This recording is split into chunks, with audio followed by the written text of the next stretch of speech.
Let's turn to the reason I'm here, the winds of change in the Middle East. You have not given a major TV interview since all this began in December in Tunisia.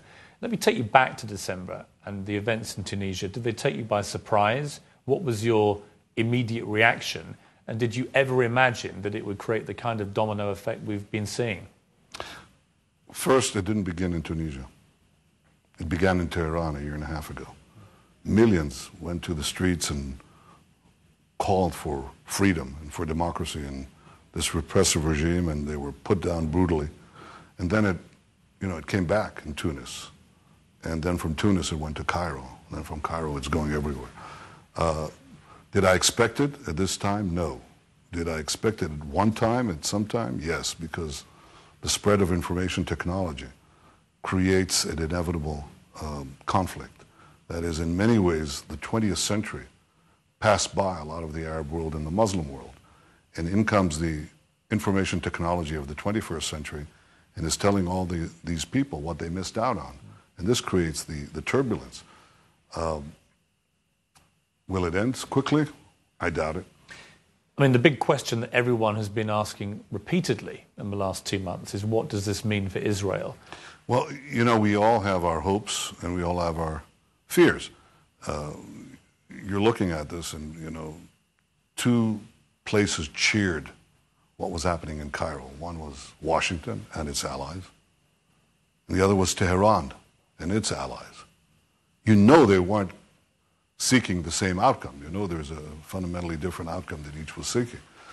We had all hoped, and we still hope, that you'll have a democratic transformation, that the Google kids and the Facebook kids, you'll create a Google heaven and a Facebook paradise, and all these people will come to power. That's obviously what people in the West and people in free societies would like to see.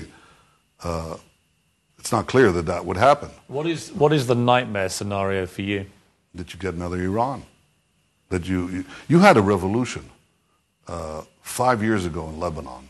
1 million Lebanese, that's equivalent to 20 million Egyptians, walked in the streets of Beirut chanting for freedom, chanting for a secular, reformist, liberal Lebanese state. 5 years later, Lebanon is controlled by Hezbollah, which is controlled by Iran. That's what we don't want to see. We don't want to see this stark medievalism that represses women, that crushes the rights of people, that rolls us back a millennium, that fosters violence, and does everything that we abhor, that it would take over. And I think these are the two poles. One is real democratic change, and the other is a descent to militant Islamism that squashes all freedoms and threatens the peace of everyone. I remember watching the scenes from Tahrir Square in Cairo when they were jubilant at the thought of Mubarak going. And then we cut to scenes from Gaza where there were equally wild celebrations. And as you say, they were not celebrating the expansion of democratic freedom in Egypt. They were celebrating the overthrowing of Mubarak and the possibility, perhaps, for them to do a similar thing potentially in Israel. Well, look, Mubarak kept the peace. Egypt kept the peace for over 30 years, and it should be remembered and appreciated. The people in Gaza, those who are affiliated with Hamas, want to see the collapse of the peace and the eradication of Israel. They're supported by Iran that has given them tens of thousands of mortar shells, rockets. They fired already 6,000 rockets and missiles on Israel. So clearly that's not a force for peace or for progress. There are other people in Gaza, but they're in fact subjugated by Hamas. They're not given any choice any more than the people in Iran were given a choice. They're not given a real choice for freedom. They're knocked down. If you can give me a deal, if God came down from heavens and said, here, I'll give you a choice. Okay, this revolution from the Khyber Pass to the Straits of Gibraltar that is shaking everything in place, except us, because we're an open, democratic, prosperous society. But everybody else is suffering this groundswell, this earthquake, this sandstorm, volcanic eruptions, okay? But it also includes the place where it started, Tehran. And Tehran is transformed into a democratic society. I would say it's worth it, because the Middle East would have a brilliant future. How unnerved were you? But there is something that I think, if you want to know the worst outcome, the worst outcome is Iran, where this all started, stays immune to it, continues its repressive, brutal regime, develops nuclear weapons, exports terrorism everywhere, and meddles in the other places and transforms them into so-called Islamist republics, then I'd say that is the worst nightmare. I mean, there can be no doubt that Ahmadinejad and the Iranians will be looking at this situation, looking for opportunity. There can be no doubt about that. They've made their intentions re Israel very clear. You must have been pretty disconcerted by losing Hosni Mubarak. I mean, to other people, he may be a dictator. To Israel, he's been a pretty good friend, hasn't he? Egypt, under Sadat and then under Mubarak, kept the peace, and I think that's something extraordinarily valuable.